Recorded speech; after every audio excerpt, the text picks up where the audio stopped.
Welcome back in. It's another edition of Inside the Tornado presented by Walk-Ons. I'm your host, Chris Mangrum, and joining us today is our head coach of our track and field team, Jack Brunecz. Coach, thanks for joining us. Thank you for having me. Well, you're from New York, Yes, so sir. You're certainly used to snowstorms. Got to ask, with the recent snow we had a few weeks ago, what was your training regimen for your team? A lot of training, not a lot of training, or sledding?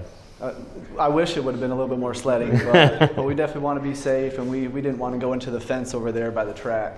But going into that week, we talked to the team up front, and we said, this is going to have to be a very strategic week. There was definitely a lot of challenges.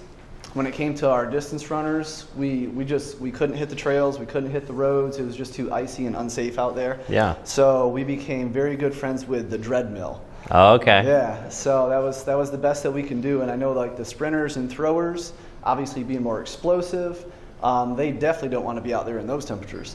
So they just, fortunately we have the indoor track, not a legitimate indoor track upstairs, but it's still a great resource, so they could pull those sleds upstairs on that track. That was the extent of our sledding though. Gotcha. Not much you can do with all the snow and ice. Well, Coach, it's still your first year on campus, even though you've got a season behind you with cross country. So what did you learn from the fall that has helped you so far in this indoor season?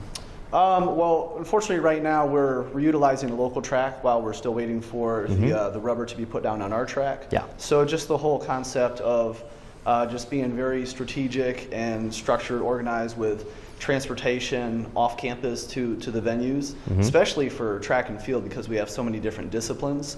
So certain days, certain groups might need to be down at the track, or they might need to be in the weight room or upstairs on our indoor track. It really just depends what Mother Nature is going to throw at us. Sure. And one other thing that I like to do after the cross-country season was done, I had all of our student athletes fill out just a form without their names on it. That part didn't matter. It's just some feedback of the season. Sure. Constructive criticism on things that they thought went great, things that could have went a little bit better. So I took all of that to heart and just adjusted accordingly.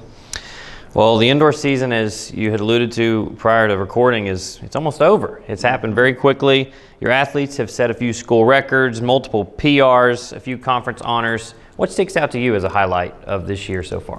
The very first meet of the season at Roanoke College, we set those school records like you mentioned.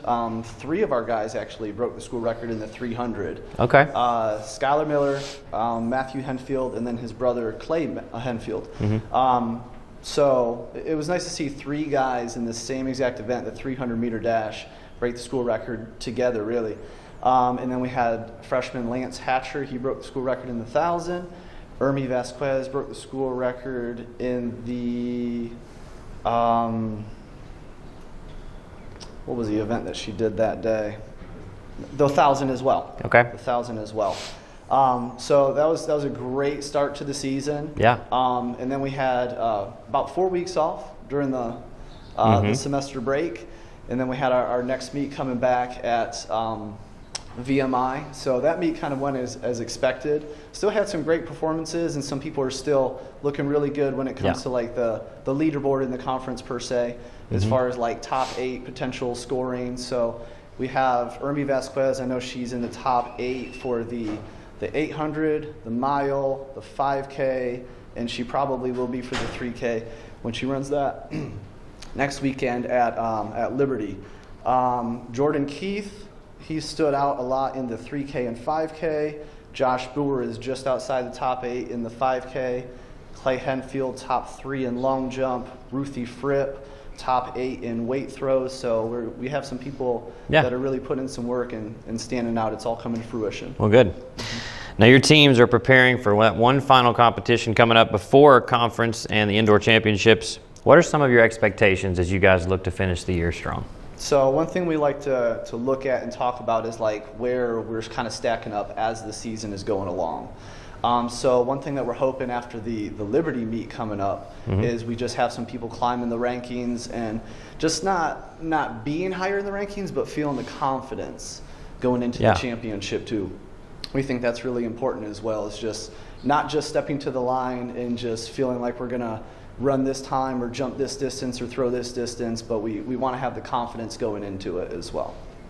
Well, the indoor track and field season ends with a number of championship events coming up in February and March. A lot on the line. Outdoor season begins in mid to late March, so find out all the latest information on our track and field programs on our website, kingtornado.com. For Coach, I'm Chris. This has been Inside the Tornado, presented by Walk-Ons. Thanks for watching, and we'll see you next time.